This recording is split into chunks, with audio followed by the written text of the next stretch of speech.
professor deste canal, nosso canal Gaibeiros da Literatura, um canal novo que ainda precisa de ser alavancado por vós, que ainda precisa do vosso auxílio para que possa crescer. É um canal que trata sobre todos os assuntos relacionados à literatura. Então, para o vídeo de hoje, falaremos sobre um clássico da literatura clássica, concretamente da Grécia. Falaremos do livro de Homero, intitulado Ilíada. Só para salientar, Homero escreveu Odisseia também, que é um outro livro e tem mesmo que equipara-se a nível estético com Ilíada, mas hoje concretamente falaremos da Ilíada, que é um livro de Homero, né? Escrito na Grécia, ok? Em primeiro lugar, vamos falar aqui da Ilíada. Mas antes, peço que pare tudo o que estás a fazer e deixe já o seu like, subscreva-se ao canal e agora vamos embora para o vídeo. Bem, Ilíada, quanto aos gêneros literários, os gêneros da literatura, faz parte em que contam-se feitos de um herói, ou seja, em forma de poesia, contam-se histórias de acontecimentos heróicos, lendários e, em algum momento, podem ser considerados fictícios, né? Então, em forma épica e lírica, contam-se histórias de fatos acontecidos. Existem várias epopeias rondando pelo mundo em geral, né? Mas hoje falaremos especialmente da Ilios, ou da Ilíada, né? Que é um poema épico que foi dado este nome de Ilíada a Troia, né? Este poema narra acontecimentos ocorridos perante a Guerra de Troia, uma guerra que durou 10 anos, né, entre os gregos e os troianos, né? Acho que já temos ouvido falar várias vezes a Guerra de Troia, Cavaleiro de Troia. Então é nesta narrativa que surgem esses todos os acontecimentos relativos à Guerra de Troia. Ilíada é uma narrativa muito grande, né? Muito extensa, que muitos têm uma grande preguiça de ler porque, de facto, é uma narrativa, é um poema muito grande, né? É uma poética muito grande. Só para vocês terem noção, o poema tem 15.693 versos em hexâmero datílico. Calma, não se preocupe. Irei explicar o que é isso de hexâmero datílico. Hexâmetro é um verso, né, composto por 6 sílabas poéticas ou métricas. Datílico tem a ver com o ritmo do poema. Neste caso, este poema é composto por uma sílaba longa e 2 breves. Então, esteticamente, este poema Ilíada manifesta-se desta maneira, né? Então,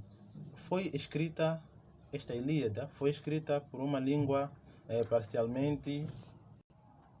foi escrita por uma língua parcialmente artificial, que foi escrita em 2 dialetos lá da Ásia, né? Que atualmente, ou Ásia Menor, que atualmente é chamada de Turquia. Esses dialetos são o jônio e eólio. Foram escritos lá na Ásia Menor, que atualmente é Turquia, que antigamente era considerada de Troia. Então, este acontecimento de Ilíada tem vários personagens humanos, né? Seres inferiores à média humana, né? Pessoas normais, mas também tem pessoas superiores à média humana. Tem deuses, tem reis e outras pessoas de graus elevados.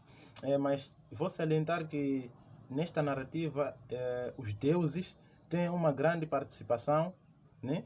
Comparativamente bem e comparando com os humanos, né? Quer dizer, os humanos têm uma interação direta com os deuses, algo que não acontece atualmente. Então, Ilíada foi escrita lá para o século 8 a.C., né?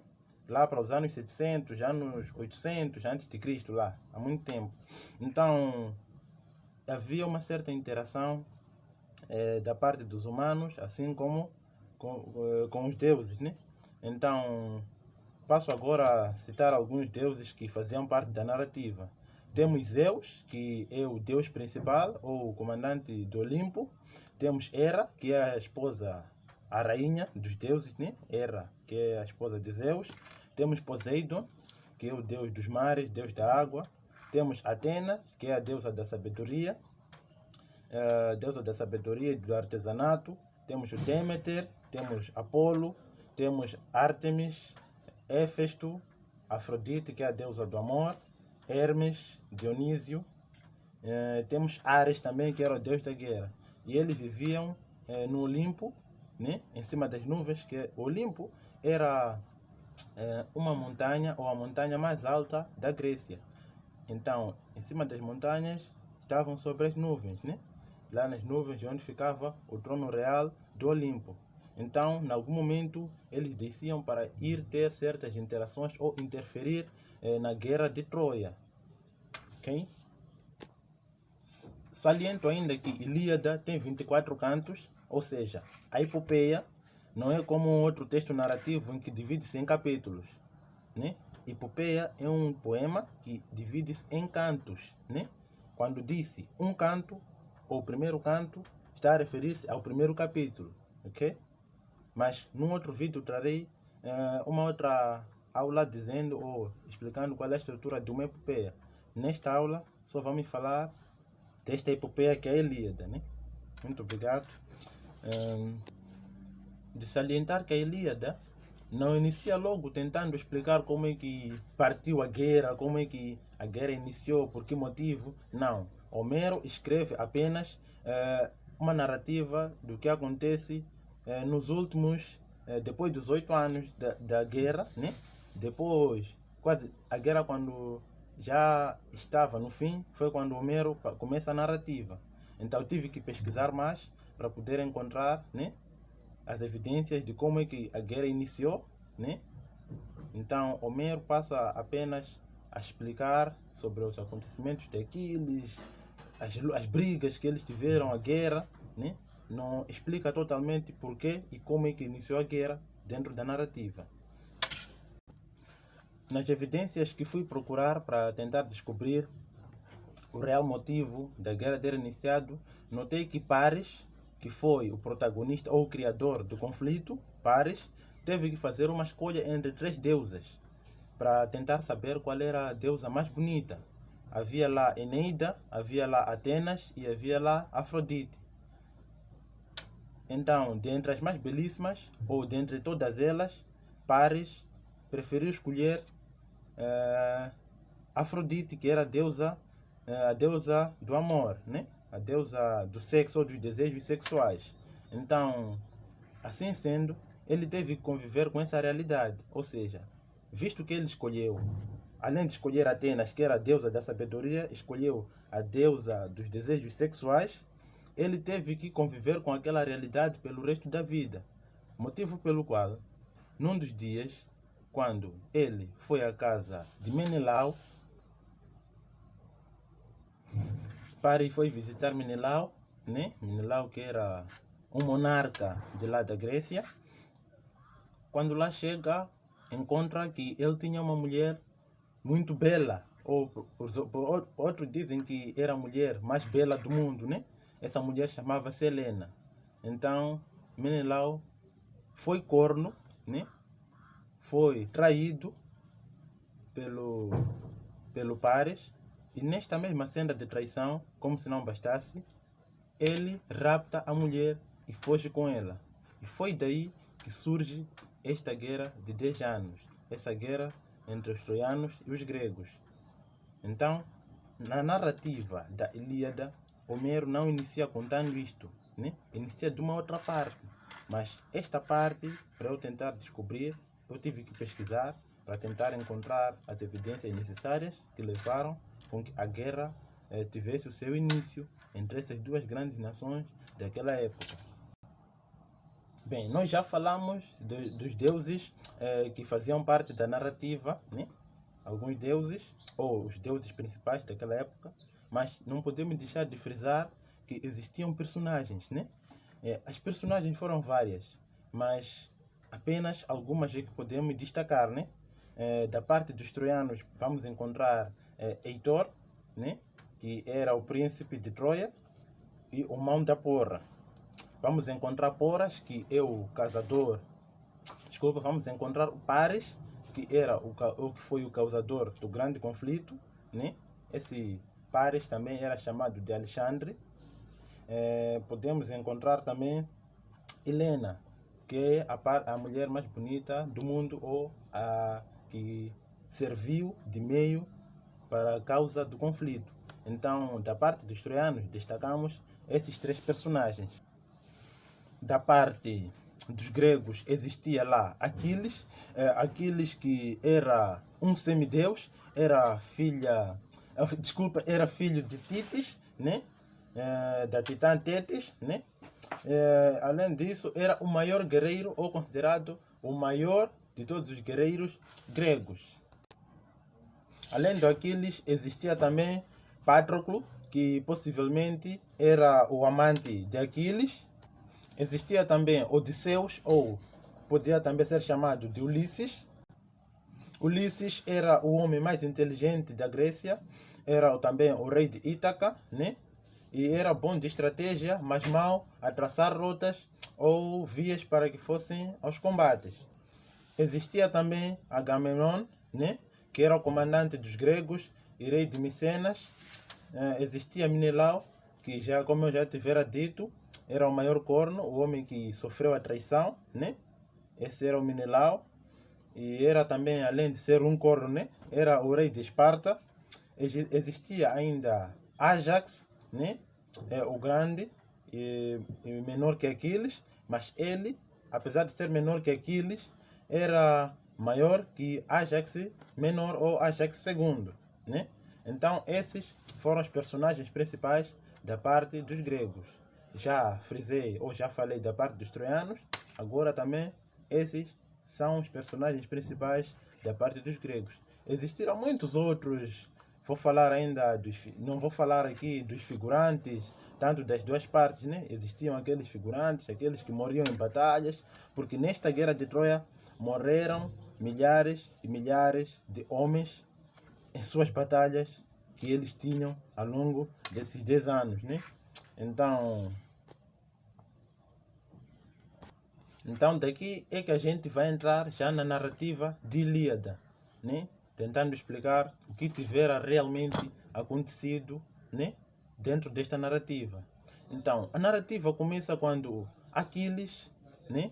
Vai para Troia combater ao lado dos seus irmãos gregos.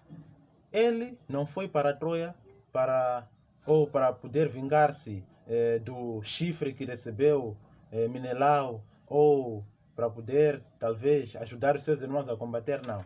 Ele foi para Troia lutar para cumprir o seu destino de morrer, para ser um herói lembrado para sempre, né? Então este é que era o caminho traçado, ou seja, Aquiles tinha o destino de um dia morrer, mas sendo lembrado como um guerreiro valente, ou seja, como um guerreiro temido por todos os outros, o melhor guerreiro de todos os gregos. Este era o destino de Aquiles.